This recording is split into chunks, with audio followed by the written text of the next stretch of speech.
What's up everyone, this is George from Your Local Musician and this is episode 14 of the Beats in My Bedroom podcast. Now, before I dive into the subject of actually what I'm going to speak about today, obviously I've got to give you some sub-context. Right now, I am going through some massive beat block, and I tend to get this quite a bit when I've embarked on a project. For instance, the new drum kit that I've just dropped called the Panda Kit, which is a drum sample pack of sounds that is made entirely out of my lovely Fiat Panda 2009. Sexy as hell, I know. And usually when I've embarked on a project like that and I've not made a beat for a while, for maybe a week or two, generally just sort of the duration of time that it takes me to actually make the product itself, I generally sort of, when I'm in a project like that, I'll sort of chuck making beats to the side for a while so I can focus fully 100% on what it is that I'm trying to achieve. I, I, I tend to, after doing something like that, I tend to have a bit of a dry spell when it comes to making beats. And what follows on from completing a project like that is absolutely fundamental to coming out of that particular beat block. And I just want to sort of share some of the things that I do. So hopefully, obviously, if you're listening to this, you can go ahead and try some of these things out for yourself. If you're in a beat block, that is. The first thing is really quite simple.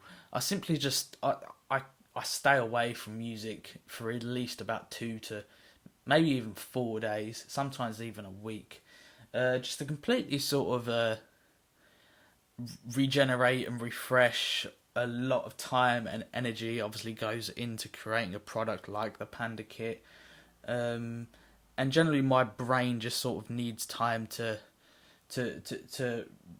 regenerate and to feel a little fresher. Then once I come back to it after a certain period of time and I am a little bit more refreshed, I generally tend to attack the music in a fresh kind of way, and from that fresh ideas come from that break. I think that kind of happens just because you need to give yourself time to sort of live, and even use some of that opportunity to be more of a listener of music for a little while. So when you come back into the studio, you've got a whole new sort of palette of things to pull from. And generally, I find when I'm not doing that and I'm just making beats a lot, I don't tend to listen to an awful lot of music because obviously I'm making the music, and that really tends to sort of spark ideas for me, and that's a really useful one that I think a lot of you can use. Now, number 2 is actually something that I spoke about in one of my very first videos back in 2016, I believe, and that was a technique that I use quite a lot, where I will basically look for an artist that I've not particularly known for a while, or perhaps that I don't know at all, and I'll tend to look for songs and acapellas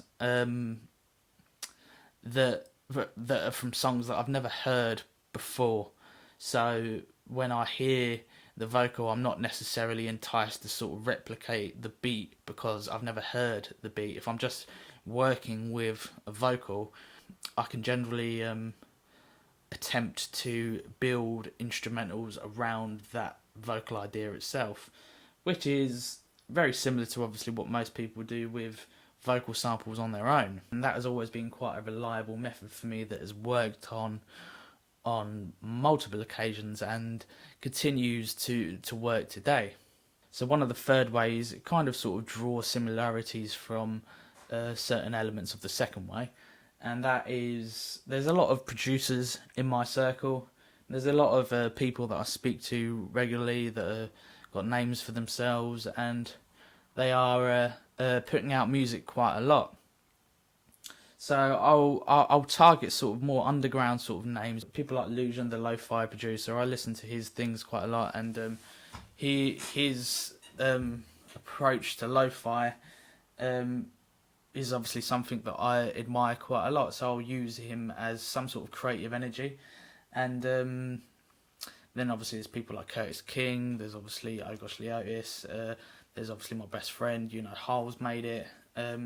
5am Sound, 90m Beats. I'll go through and I'll listen to what they're up to, and it channels certain ideas for me just from doing that, and that's always been quite an effective way to go out there and just sort of play the market, and obviously listen to what's going on, what people were doing, and try and bring it into my own thing and do my own attempt at certain things, and that's generally quite a foolproof way to get out of beat block for me. And the fourth and last way, which is something that I believe to be quite obvious to most people, is I will try and obviously hook up with someone and work on a project with them, because obviously I feel like this is a really effective way to do a lot of things, because often when you get into beat block, the reason why you're in it is because you're doing the same thing over and over again, and you're working in the same way, and your brain probably needs something fresh,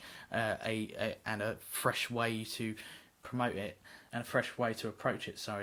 And kind of the quick route for that is obviously to view how other people work, how they build up their beats. Do they build them in sort of blocks, for instance? Will they make a loop first and then sort of structure it out afterwards? And you'll notice when you work with other people, subtle differences that are different to the way that you work, that you can really start to obviously try and attack and bring into your own sort of workflow. And that's probably one of the biggest gems that you can probably take from this, is that work with as many people as you can, learn from what they do, try it, and if you don't agree with the way they do something, then maybe try and perfect it in your own way, in your own sort of studio environment.